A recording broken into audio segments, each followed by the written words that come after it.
Everyone, this is Pastor Bell with just a quick word.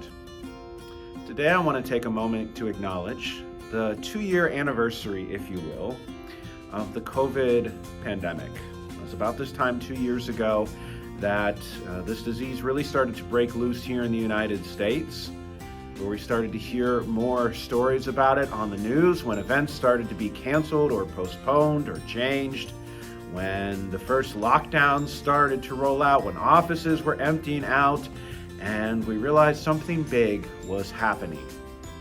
And while we thought, well, this will just last a couple weeks, maybe a few months, maybe 6 months, here we are 2 years later, and we think we're coming to the end of it. We hope we are, but we've also learned to be a little less certain with our guesses. I think it's important to realize that on the anniversary of particularly emotional events, good or bad, the things that we feel about that are heightened. So on the anniversary of a death of a loved one, grief and loss might hit us especially hard. On the anniversary of our wedding or the beginning of a really important relationship, our feelings of joy and love may seem to burst through.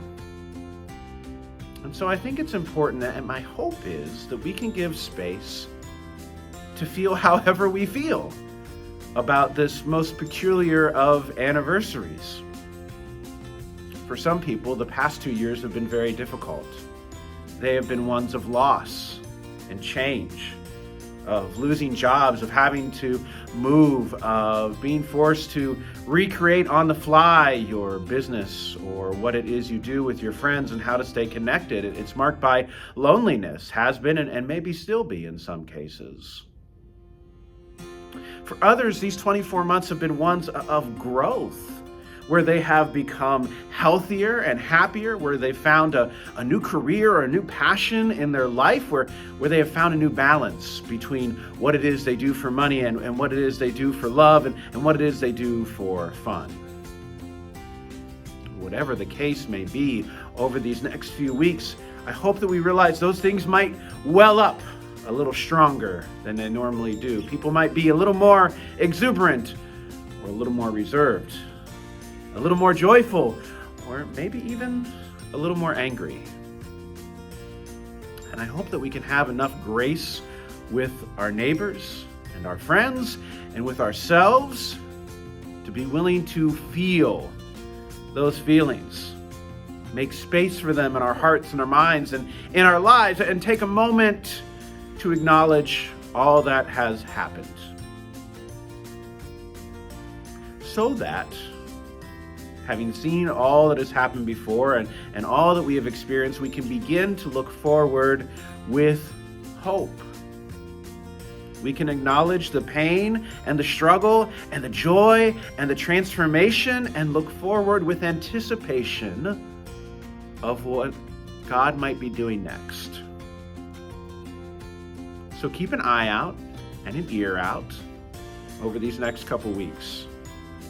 See if people seem just a little more keyed up than they normally are. And let them be that way. And let yourself be that way.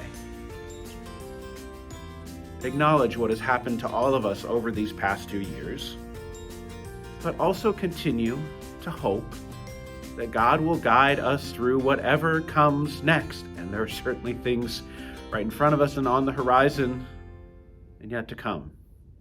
Trust that the God that has guided you through this pandemic and all the life you lived before it will guide you through all the life that you have yet to come. God bless. Stay safe. Get out into the sunshine and look for those signs of hope and love and grace that come from God our Savior.